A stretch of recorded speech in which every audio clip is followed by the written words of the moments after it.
जी देखिए, जहां तक जीएसटी का सवाल है और माननीय प्रधानमंत्री जी की बात है, तो 8 साल तो लगातार जनता की खाल नोची जम के इस सरकार ने, और 8 साल के बाद आज समझ में आ रहा है कि हमारी ना विदेश नीति सार्थक हुई, ना आर्थिक नीति सार्थक हुई, ना किसानों पे कोई बात हुई, ना शिक्षा स्वास्थ्य पे कोई बात हुई। तो ये नया फंडा भारतीय जनता पार्टी लेकर आई है। बिल्कुल आपने सही कहा, इसको पहले ही लेकर आना चाहिए था ताकि राहत मिल जाती। जब भी भारतीय जनता पार्टी या एनडीए सरकार आज कहूंगा फंसती है तो आत्मनिर्भर पे आ जाती है, जैसे आज माननीय प्रधानमंत्री जी ने कहा। अरे जीएसटी का बखान तो आप अरबों रुपए का विज्ञापन देके पहले ही कर चुके हैं। जिले जिले में भारतीय जनता पार्टी ने प्रेस कॉन्फ्रेंस की, लेकिन फर्क क्या पड़ा? आज युवाओं सामने सारे हमारे युवा बैठे हुए हैं। H1B वीजा की कंचना जी ने बात की, उसको मैं छोड़ देता हूं। चपरासियों की नौकरी लगी और युवाओं को बताना चाहता हूं कि 25,000 चपरासियों की नौकरी निकली, उसमें 25 लाख आवेदन आए, और बड़े दुख की बात है उसमें पीएचडी, आईआईटी और आईआईएम पास किए हुए छात्र थे। यह है भारतीय जनता पार्टी की सरकार की हकीकत, और यह है आज हिंदुस्तान की हकीकत कि क्या हो रहा है।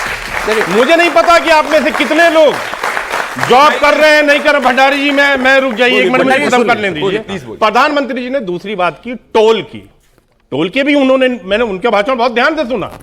आज हिंदुस्तान की सड़कें या इंफ्रास्ट्रक्चर, आप कहीं भी निकल जाइए, क्या स्थिति है सब जानते हैं।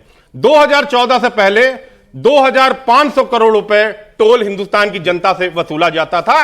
आज की डेट में आपको हैरानी होगी कि 75,000 करोड़ रुपए जो है जनता की जेब से टोल से निकाला जा रहा है। मेरा सवाल आपसे ये है कि आज जो प्रधानमंत्री ने बोला उसमें दो मुख्य बातें थी। उसमें उन्होंने कहा आत्मनिर्भर भारत अभियान की शुरुआत के तौर पर इसको माना जाए, जो कल से बचत अभियान होगा, और स्वदेशी खरीदो अभियान। इन दोनों गोल्स में, एम में कोई खामी है क्या? नहीं होना चाहिए क्या? देखिए, खामी और फायदे की बात नहीं करूंगा। दुख उस समय होता है जब 1020 एकड़ जमीन अडानी जी को 1 रुपए में मिल जाती है, वहां दुख होता है। प्रधानमंत्री जी जाके बिहार में ही कहते हैं, कंचना जी बिहार से आती हैं कि 1 करोड़ नौकरी देंगे। कैसे देंगे भाई? कहां से देंगे? बिहार में 1 करोड़ नौकरी है ही नहीं। तो ये फर्जी जुमलेबाजी करना आप बंद कर दीजिए।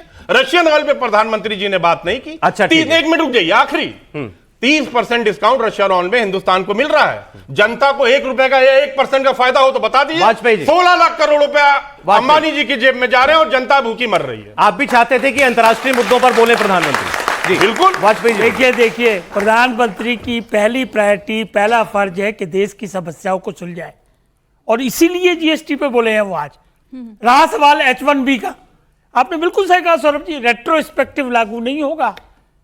आगे से जो H1B वीजा अप्लाई करेंगे उनको ये पैसा देना पड़ेगा।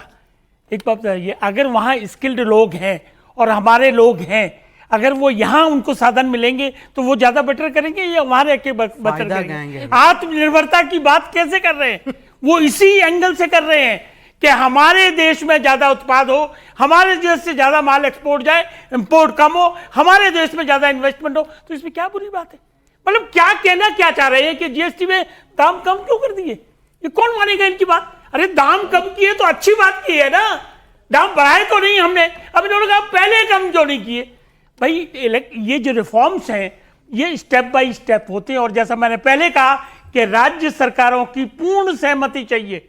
अगर पूर्ण सहमति नहीं होंगे तो बदलाव नहीं होंगे।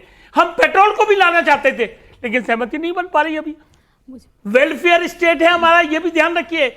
सरकार को सबसे बड़ा रेवेन्यू जनरेट करना होता है वो टैक्स से करना होता है, और उस पैसे का सबसे ज्यादा जो बांटना होता है, वेलफेयर स्टेट की बनाते हैं, वो गरीब गुरबा को बांटना होता है। और प्रधानमंत्री की आखिरी चिंता वही है कि गरीब आदमी कैसे ऊपर आएगा, उसके लिए प्रयास किए जा रहे हैं।